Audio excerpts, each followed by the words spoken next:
So ito na yung galing ng Waan, then andito, ito yung ginagawa nilang box culvert. Ito, dito banda sa may Tigato.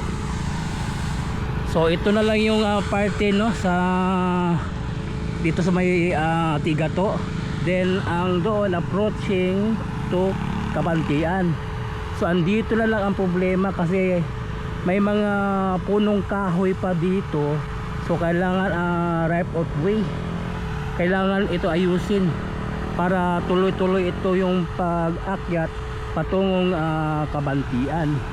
Maliban lang doon sa may Mudiang, then Ilyong Kibungko, okay na ang proyekto doon. Wala nang problema. 안녕하세요 여러분, 잘 지내세요? 먹고 싶어 햄버거소. Welcome to my channel Crispy Core TV. Please subscribe, like and share.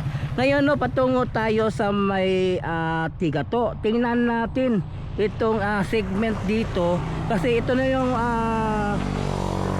last part ng Tigato approaching paakyat ng Kabantian. So ito po yung update natin. Pero dito muna tayo sa may Waan, dito sa may Magtuod. Tingnan nyo, mayroon ditong bypass road na ginagawa dito. Ito po yung ginawa ng kalsada. So ito po yung daanan. Ito po labas po ito ng Tigato, no?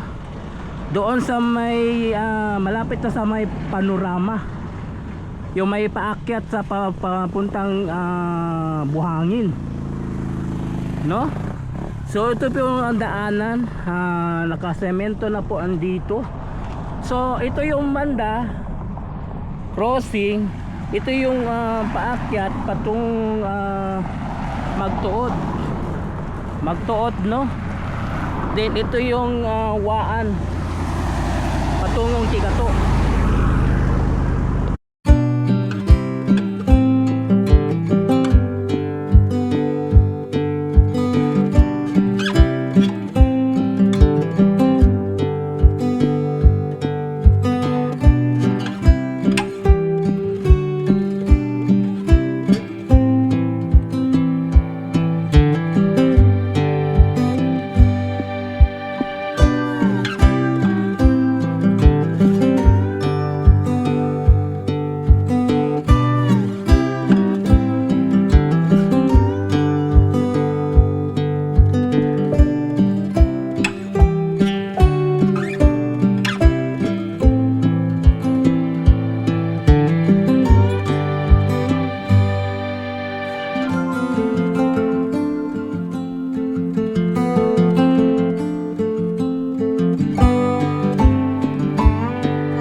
So ngayon na, patungo po tayo ng Tigato. Tingnan po natin doon.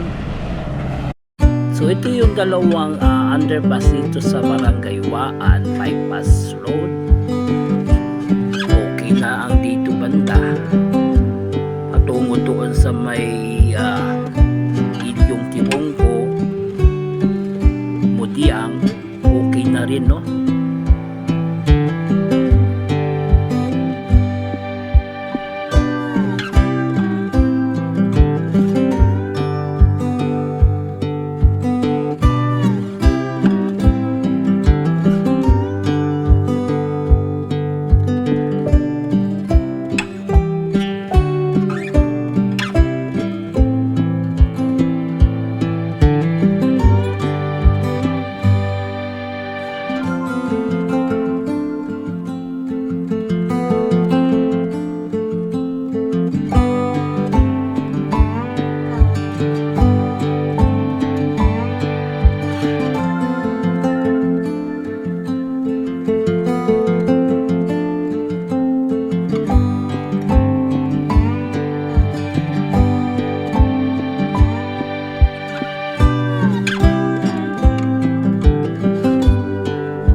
dito sa may Puro 4 Comunal.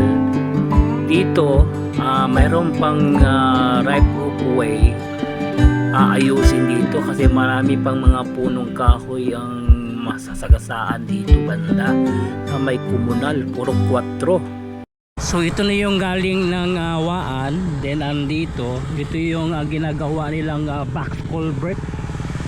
Ito dito banda sa may Tigato. So ito na lang yung parte no sa dito sa may Tigato. Then ang doon approaching to Kabantian. So andito na lang ang problema kasi may mga punong kahoy pa dito. So kailangan right of way.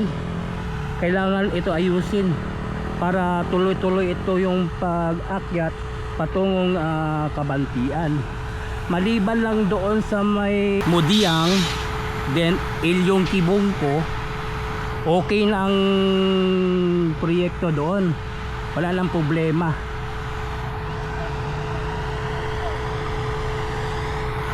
So andito na lang banda sa may Tigato no.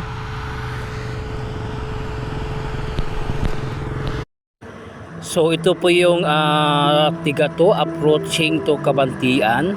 So andito banda may mga bahay nandito matadaanan, matatamaan. Lalo na dito sa gitna may mga bahay pa dito. Ang sabi nila hindi pa daw sila nababayaran. So madaling salita, right of way. So kailangan ito maayos para ito tuloy-tuloy na kasi ang proyekto dito kabilat kanan tuloy-tuloy na. Malaki na yung improvement. Andito na lang banda sa may Tigato approaching to Kabantian. Ito na lang yung problema dito. May mga environment na matatamaan, mga punong kahoy, no? So kailangan dito maayos. Di bali doon sa taas ng Kabantian may nakapisa naman sila sa clearing. Andito lang banda sa gitna ito wala pang right of way dito. Ito pa lang yung problema dito. Kinakailangan ma-settle itong lugar na ito kasi malaking tulong ito sa motorista lalo na sa taga Davao City. Sinadya itong ginagawing itong proyekto, itong 45.5 bypass road mula sa Sirawan to GP Laurel Panabo kasi yung Davao City naging exit o entrance ng Digos o Panabo.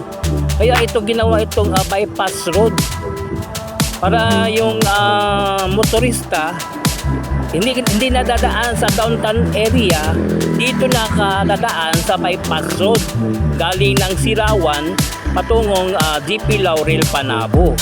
Kaya ito ginawa itong proyektong ito para yung mabigat na traffic sa downtown mabawasan, ma-equal dahil dito sa bypass road itong project na ito. So malaking tulong ito sa motorista at mababawasan ang bigat ng traffic sa downtown area ng Davao City.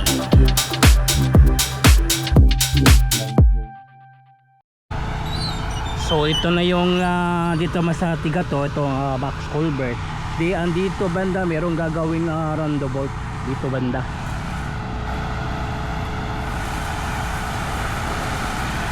So ito na lang yung last part sa Tigato no kasi approach sila sa paakyat ng Kabantian.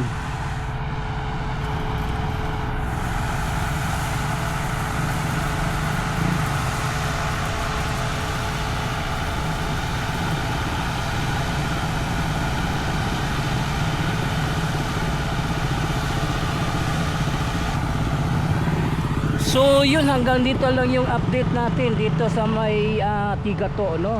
So please subscribe to my channel, Crispicor TV. I-follow po ng akong Facebook page, Crispicor FB. So thank you for watching. Kamsahamnida, anyong, and God bless you all. Sarang iyo.